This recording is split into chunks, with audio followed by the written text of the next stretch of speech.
Protoss player gets in a few more hits on that medevac, and Kim's harassment here has come to a quick end. Now, David Kim didn't really kill very many probes there, but he didn't need to. We saw him take down a pylon, we saw him take down an assimilator as well.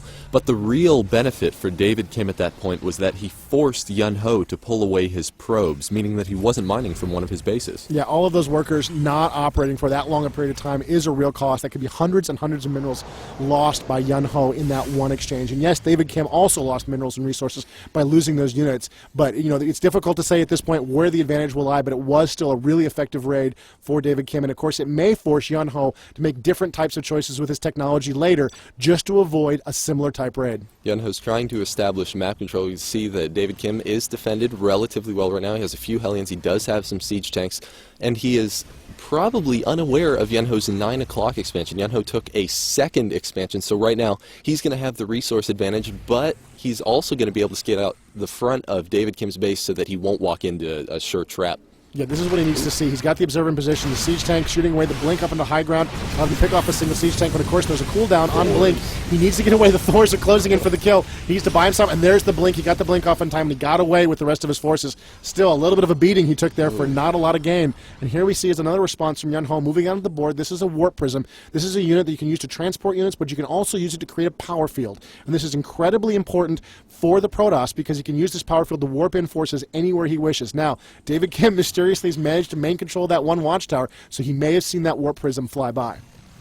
He probably was able to see that. We do see that David Kim is retaliating a little bit, trying to bunker up his base. We can see he doesn't want any stalkers getting there, harassing him anymore. And down in the lower right corner of the map, we see that that warp prism has made it all the way into David Kim's island expansion. And there he goes, using that warp prism, putting it into phase mode, and bringing in some zealots. This is not good for David Kim. We see that harvester count just fall. Yeah, you can see David Kim's desperately trying to counterattack. The workers can fight back, but they're going to take a lot of damage in this coming exchange. He may even manage to wear down those zealots over time and take them out, but still, every worker dead is just vital economy lost, and you can see the damage has been done there. The workers do not manage to survive that attack, and the command center is forced to flee the battlefield. With one unit and a handful of zealots, Yun Ho has destroyed an entire expansion and really put himself on top of the game, and David Kim's response is quick and brutal. Here come the Reapers jumping up to high ground before being chased off by the stalkers. Yeah, Yun Ho's doing a great job of overall map control. We saw him put the pressure onto that island expansion, as well as defend his base from what could have been a very devastating raid. And we see Reapers moving through the watchtower area and pushing over into Yun Ho's 9 o'clock expansion. And here they go, looking like they could go for some cliff harass here. Oh, and we see, wow, stim on Reapers. That's going to deal absolutely massive damage. Just jumping up onto the cliff as soon as the stalkers warp into play, and they're able to take down a stalker in just a matter of seconds. Yeah, and with no observers in the area, nothing you can use to see on the high ground. You can't blink to the high ground, you can't blink where you can't see, and so the Reapers are just dominating right now. They can get anything they can get at, they can destroy. They only managed to take out the one assimilator, and here comes an observer. This is exactly what the Protoss player needs to counter this new Terran threat. He's got to get the observer over here. This gives him vision up to the high ground. He can blink. David Kim doesn't like the look of it. He does manage to try to blink down and jump down and do some damage, but it's not enough, and the stalkers overwhelm the Reaper attack. Yeah, David Kim thought that he could jump off of the cliff, harass a little bit, and then jump back up, but little did he know that Yun Ho was already in position with an observer. Yeah, and just the jump down and the jump up cost him some very, very important time, but it looks like David Kim has got a huge force now moving out of the map. David Kim has built a planetary fortress at his high yield here, which is a vital, vital benefit. Looks like the Zealots are going to stay and play there, guarding that location. David Kim over on the left-hand side of the map, pushing up against the Protoss. Major battle about to occur right here in the middle of the field. Oh, we see the stalkers trying to blink away. Yun Ho is right now fighting a two-front battle. David Kim has a really good position at this point in the game, and he's going to be setting up camp out in the middle. The siege tanks were in siege mode. He's going to be falling back to the Xel'Naga watchtower, putting them in siege mode. Once again, he really wants Yun Ho to try making a push on him. Yeah, he really wants to maintain control of this position. He really hopes Yun Ho will be foolish enough to come out here and engage with all those Marauders and Hellions. Look, he's got the Hellions up front, against the Zealots. Oh, there's a Sty Storm. Huge, huge hit. Lots of damage. The Marauders can kind of tank that, but that's way too many hits. They need more than that if they're going to take that kind of damage. You can't take multiple Sty Storm hits. And here come the Protoss pushing in, looking for a little payback. Another Sty Storm right in the middle of the Terran stack.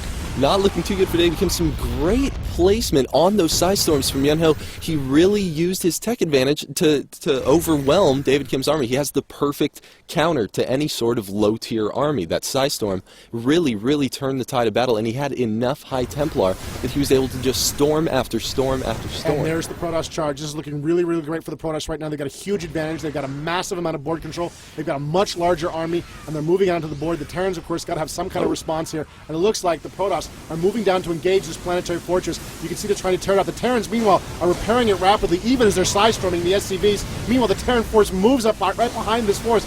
More Psy-storms as the Terran and Protoss battle it out over this planetary fortress.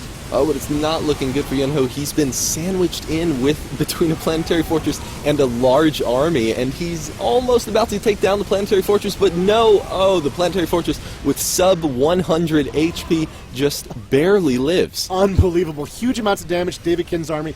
He loses a ton of SCVs there, but still, I think the advantage went to him. He wiped out that entire Protoss force. Well, a little sneaky shenanigans by the Protoss here. They've got some High Templar on the high ground using that Warp Prism. Maybe he'll do some damage up there. Meanwhile, it looks like a nuclear weapon from David Kim has been launched. He's got a medevac overhead trying to heal it. The Ghost is healed while the medevac picks him up, and the nuke lands, hitting the Nexus, failing to destroy it, but still doing a lot of damage as David Kim's forces roll in to trash this Protoss base. Oh, the Ghost just barely gets away. Good thing the medevac was there to heal him up for just enough right now. David Kim doesn't have sight, but oh, he throws down a scan, able to take down those Stalkers, and now it's looking like, wow, that Nexus is free reign. You can see the Thors using their special ability to deal absolutely massive damage to Yunho's base. And he's using some Psystorm on the Thors. It's a little bit of a mistake. You really should be going for a phase shift at that point. It's a new ability. He's probably just not 100% aware of it yet, but it allows you to actually put Thor out of the action for a short period of time. And the Colossus moving in now. Again, also not a great one against the Thors, but they do a significant amount of damage. It does give him some advantage here, and the Protoss just powering through these Thors with all the wrong weapons, but he's got such a powerful economy at this point, he can afford to do it. And another nuke dropping from David Kim, doing terrible damage to that Nexus as the Ghost is just continuing his constant harassment of the Protoss. David Kim's doing exactly what he needs to be doing at this point in the game. He needs to put pressure everywhere simultaneously. We can see that Yunho did have map control. Another nuke comes down, able to take down Yunho's natural. He currently only has one base on the left side of the map to gather minerals from. His main has been mined out. Unbelievable. The Ghost for the win as it closes in, dropping nuke after nuke on the Protoss base. And here come the Protoss, desperate for some blood here, closing in, using the Colossus, trying to get some additional damage. And it looks like the Thors and the Marauders are going to simply be too much for this force.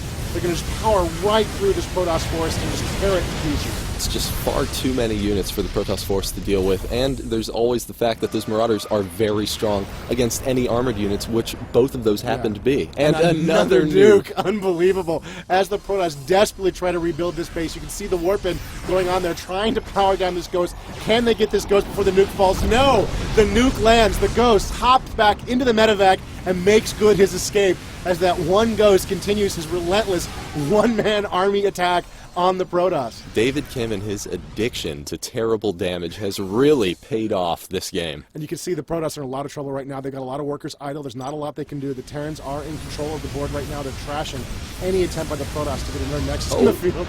And he's got a nuke coming down right in position. exactly the right place. He wants to get the battle to fight here. The Protoss player may not have noticed the little tiny red dot. No, he has seen it, and it looks like he's going to back away.